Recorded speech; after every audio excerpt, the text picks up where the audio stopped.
محرم کے مہینے کی مبارکباد دینا، کہ لوگ اعتراض کرتے ہیں کہ یہ غلط کام ہے، اور کچھ واعظین کہتے ہیں یہ کس چیز کی مبارکباد، کیا یہ امام حسین کا گلا کٹنے کی مبارکباد، کیا یہ ہونے کی مبارکباد، کیا وہ ہونے کی مبارکباد۔ امام حسین رضی اللہ تعالی عنہ کے نانا جان کے دین کے مطابق سوگ 3 دن کے لیے ہے، وہ بھی حدود اور قیود اس کی مقرر کی گئی ہیں۔ 3 دن کے بعد پھر سوگ نہیں ہے۔ اگر یہ سوگ مسلسل رکھا جائے تو پھر زندگی گزارنی دوبر ہو جائے۔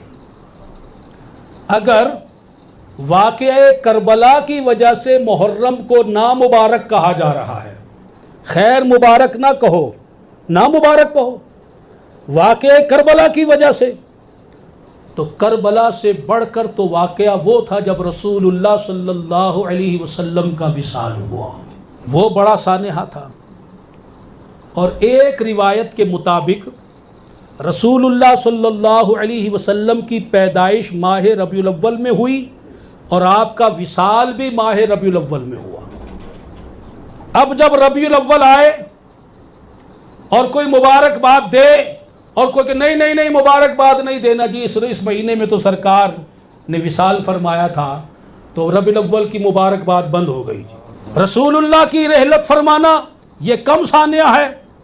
پھر برادر اکبر، امام حسین کے برادر اکبر امام حسن مجتبی، ان کو بے دردی سے شہید کیا گیا زہر دے کر۔ کوئی آرام سے موت نہیں آتی، بڑی تکلیف دہ موت ہوتی ہے۔ سفر کا مہینہ تھا، تو سفر کے مہینے پر کوئی مبارکباد دے اسے روکتے ہو؟ اصول تو سب جگہ لگنا چاہیے۔ 18 ذوالحجۃ الحرام سیدنا عثمان غنی کو بڑی بے دردی سے شہید کیا گیا۔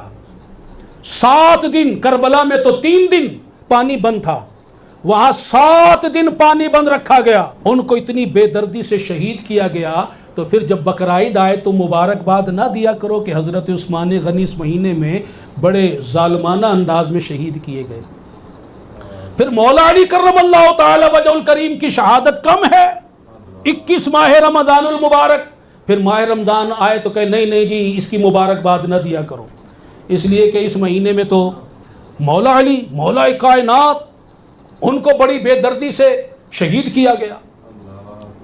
پھر عید کا دن بھی نہ مناؤ، امام بخاری عین عید کے دن شہید ہو، اتنا بڑا امام، بھائی عید کی مبارکباد نہ دو، امام بخاری اس دن شہید ہوئے ہیں۔